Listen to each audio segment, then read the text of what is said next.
Hello guys! Tara, samahan ninyo ko magtanggal ng aking ingrown. Ayan po, ilang buwan na po yan na hindi ko po tinatanggalan ng ingrown ng aking kuko.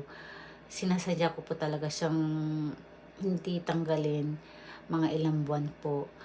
Yung cutics na yan yung sign na ano yan, kapag bumaba na dyan hanggang dyan, ibig sabihin, tatanggalin ko na po siya kasi masyado na siyang malaki yung ingrown at maganda na po siyang tanggalin. Ayan po.